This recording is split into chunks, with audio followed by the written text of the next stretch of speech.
What's up everyone, welcome back to my channel. My name is Janice, creator of PinoyTechNet.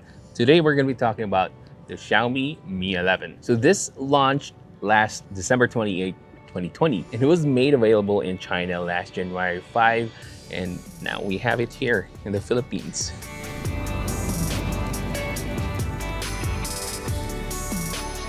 And so what we have here is obviously the blue colorway, and as you can see, it has a gradient style back panel, and I think we're going to see a lot more phones like this, considering that we've seen a few in 2020 like the Xiaomi Mi 10 Pro. This one has Gorilla Glass back panel, but it's not the glossy type. So how do I know that this kind of back panel is going to be a trend in 2021? Well, you only have to look at a few phones that came out late in 2020. For example, we have the Redmi Note 9 Pro 5G, another one with a non-glossy back panel, but it's still Gorilla Glass 5. Then we also have another example from a different brand. This one is from Realme. This is the Realme X7, and as you can see, non-glossy back panel, and it has a gradient style colorway. So I think this is gonna be the trend in 2021, and I'm excited for that because I hate glossy back panels. By the way, this is not gonna be a full review. This is just my early initial impressions on the Mi 11 after using it for about 24 hours. I do think I have a fair assessment of the Xiaomi Mi 11, but of course we'll be testing this more in the coming weeks because there will be a few updates on this, and I'll be happy to check that out as well. But first of all, here's a quick unboxing. Really not much of an unboxing experience here because, as you may have known or as you may have heard, Xiaomi has removed the charger. Now you only get the box, the phone, and of course there's also a free soft case. And that's about it for your unboxing experience. Not really much there. However, in China, they did give you an option to get a free 55-watt GAN charger. Anyway, moving on to the ports, we do have a dual SIM card slot, a USB Type-C port, and we have stereo speakers here. So we have one at the bottom and then another at the top, and this one is certified by Harman Kardon. On the right side, we have the power button and the volume rockers, and then on the left side, we have nothing else but a signal band. Now moving on to the back panel, this has a triple camera setup highlighted by the 108 megapixel Samsung ISOCELL HMX sensor. Then we also have a 13 megapixel ultra wide angle lens and a 5 megapixel macro lens. Now a little bit note on the ultra wide angle lens.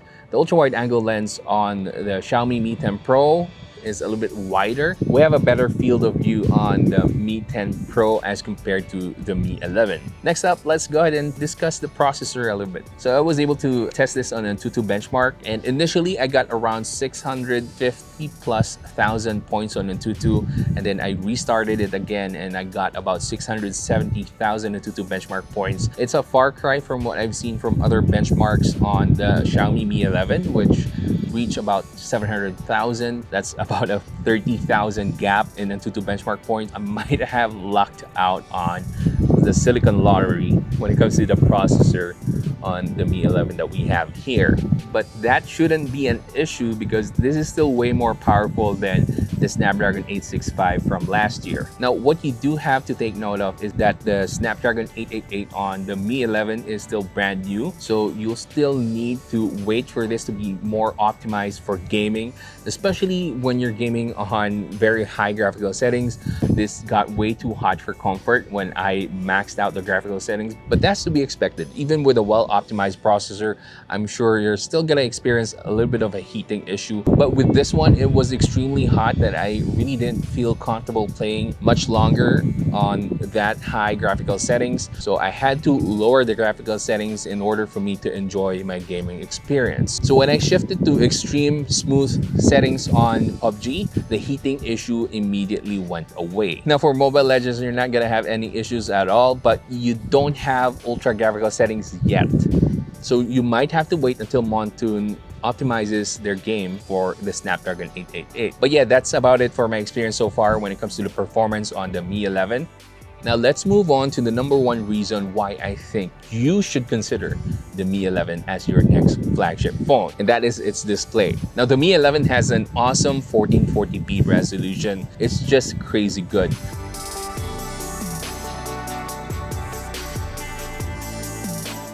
Now, it also has an AI image engine. Basically, it gives you an option to turn on super resolution, AI image enhancement, HDR enhancement, and MEMC. And we've discussed MEMC in my previous video about the Xiaomi Mi 10T Pro. If you guys want to check that out, I'll put a link right up there or here. I'm not really sure now. This one is a Super AMOLED display, which Xiaomi claims to have 1 billion colors. Usually we have AMOLED displays with about 16 million colors. Now this one, again, 1 billion colors. You know, that should give you a brief idea of what to expect with the Xiaomi Mi 11 display. I'm telling you guys, it really looks pretty. You have to see it in person so you guys will be able to appreciate it. But next off, gaming. Again, as I mentioned briefly in the performance, gaming is a little bit not there yet, not yet well optimized, but hopefully we'll see a lot more of improvement when it comes to the performance of the Snapdragon 888 when it comes to the cooling, because it's a little bit concerning to have that much heating issue on the Mi 11. So I hope this one gets resolved really quickly. I really did enjoy playing on this. The graphics was so smooth. You can really max out the graphical settings on this and still experience 60 frames per second. Now, this does have a 120 Hz refresh rate, but again, most games are still locked at 60 frames per second right now. So hopefully we see more games with higher than 60 frames per second. So we'll be able to enjoy a smoother gameplay experience, especially with phones now coming out with 120 Hz refresh rates as the standard. Now moving on to the camera, the Xiaomi Mi 11 has a 108 megapixel Samsung ISOCELL HMX sensor. Now I'm not really sure if this is similar to the one on the Mi 10 Pro. So I'm not sure if they use the HM2 from the Redmi Note 9 Pro 5G, but if you guys know, let me know in the comment section. However, the photo coming out from the Xiaomi Mi 11 is top-notch. I love it. They're very vibrant as compared to the Mi 10 Pro. As usual, I'll let you guys be the judge. I'm just gonna put a Google Drive link in the description box where you can see samples from the Xiaomi Mi 11 and the Xiaomi Mi 10 Pro. You know, let me know in the comment section which one has better photos. Now, the Xiaomi Mi 11 has a promising feature for recording videos, and that is the fact that it has HDR, or it can record high dynamic range videos. So if your TV has HDR10 Plus and you play the HDR recorded video from your Mi 11, then it will automatically shift to HDR mode, which is nice. However, you have to take note that HDR mode on the Mi 11 is limited only up to 4K 30 frames per second, and the video quality is not really up to my standard. It's a little bit jittery. So still, my favorite video mode for this is 4K 60 frames per second.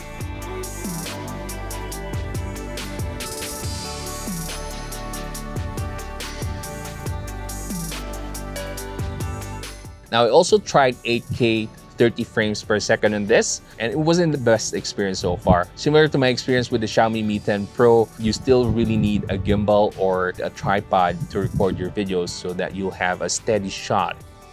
You can now record videos in night mode, and it's awesome in some way, but then there's one major issue that I've noticed so far. The camera seems to be focus hunting all the time, so I really have to test the night mode some more in order for me to see if there is any solution to the focus hunting issue. But hopefully Xiaomi fixes this, because they really did a great job in, you know, giving you a better video quality when it comes to night mode. And I'm really looking forward to them improving it so that we can use our phones for video recording at nighttime. That's really great. Now, as for photos in low light, you can definitely see an improvement when it comes to the image processing of the Mi 11 as compared to the Xiaomi Mi 10 Pro.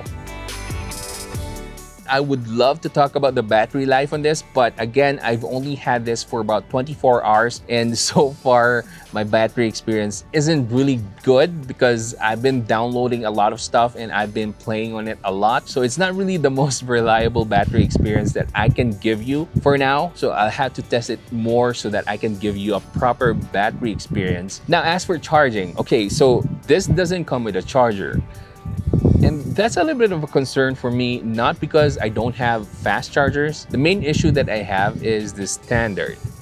Now, not all fast chargers can fast charge your phone. Most phones have a proprietary technology for fast charging. So for example, if you're using the 65-watt warp charger from OnePlus and you use it on a Xiaomi phone, that's not going to work because again, OnePlus has a proprietary technology for their fast charging. Of course, you can always get the free 55-watt GAN charger, but that defeats the purpose of not having a charger, which they say is for environmental reasons. Now, I did test the 55-watt GAN fast charger, and the Xiaomi Mi 11 supposedly can charge up to 55 watts. Now, I used the Omni Watt meter to test this, and I was only able to get about 30 watts. Now, I had to switch it up with my other GAN charger as well as my 65-watt charger from my Xiaomi Mi 10 Pro, and the result was not very promising. I wasn't able to get near 55 watts of fast charging. Now, I know 55-watt fast charging is only a burst speed. I'm well aware of that. I tested this with the Xiaomi Mi 10 Ultra and I was able to get about 120 watts on the Xiaomi Mi 10 Ultra for only a few seconds. And that's how it works. And that's how they label things. Now, as for the Xiaomi Mi 10 Pro, I was able to get about 50 watts on it and just for a few minutes. But with the Mi 11 so far, I wasn't able to get 55 watts at all. Now, I don't know what gives, but we'll find out more about the charging on the Mi 11 once I test it for a longer period of time. For now, I leave it at that. So yeah, that's about it for my experience with the Xiaomi Mi 11 so far after 24 hours of using it. And if there's anything that you want to see in my full review, let me know in the comment section and I'll try to consider it and I'll try to include it in the full review. Anyway, I hope you enjoyed this video and found it helpful. And if you did, you know the drill, please give it a thumbs up, subscribe to my channel, and hit that bell button so you can watch more videos like this in the future. That's it for today, guys. Keep safe and have a great day.